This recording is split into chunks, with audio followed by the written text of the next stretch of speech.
जगतर नाथ जगन्नाथ कलिजुगे जगन्नाथ आम मनुष्य मान भली मानवीय लीला प्रदर्शन करी लीला मध्य से एक प्रकार लीला हूँ लक्ष्मी नारायण कली जेपरिक जगन्नाथ 9 दिन 9 दिन व्यापी गुंडीचा यात्रा गला बेले महालक्ष्मी को सांगे नहीं नथिबारु महालक्ष्मी रोष करें जिते से फेरती से ही समय महालक्ष्मी एवं जगन्नाथ मध्य किसी कली हुए यही कलीर किसी अंश एठारे मुझे जय विजय द्वार बंद कर देछंती महालक्ष्मी जगन्नाथ चाटवाक्य कहले 9 दिन मते 9 जुग गला श्रीमुख न देखी तोर झुरी झुरी देह दुर्बल हेलाणी पाद न चलई मोर नाही मोर दोष काहीं पाई रोष करुच नृपति जे माम हेले अपराध तु कृपा बारिधि सकल करिबु क्षमा यही कहला पर जगन्नाथ जो कहते उत्तर में क्रोध जर्जरे ता महालक्ष्मी कहले जाओ जाओ फेरे नीलाद्रि बिहारी भौणी की संगे निय छाड़ी करी गले दुख करी बटी नंदराजंकर झिय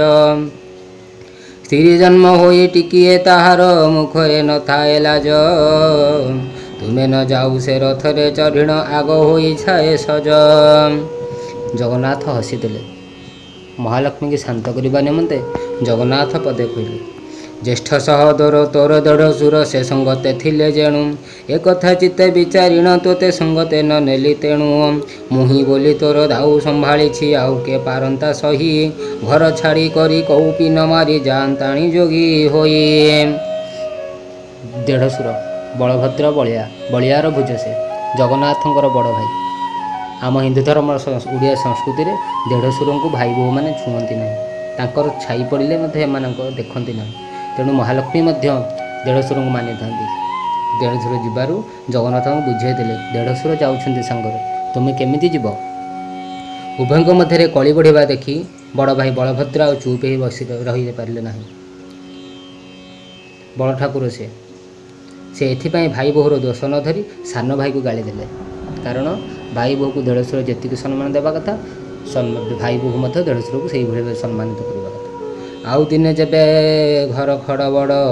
कर्णरे शुणिबी मुही से ही दिन निश्चय भिन्न करदेवी एथिरे संशय नाही कहले कहले जदि मो तुम भितर कली को जा देखी ताले से दिन मुझे भिन्न करदेवी तुमको अलग करदेवी सेतेबेले आमर यौथ परिवार रोते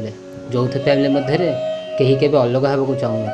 से ही वार्ता नहीं जगन्नाथ मंदिर में आज पर्यटन यौथ परिवार संस्कृति पालित हुए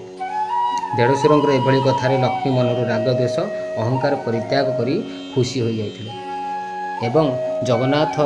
महालक्ष्मी को रसगोला समर्पण करी महालक्ष्मी शांत हो द्वार फिटाई जगन्नाथ को वंदापना कर पाछटे नहीं महालक्ष्मी।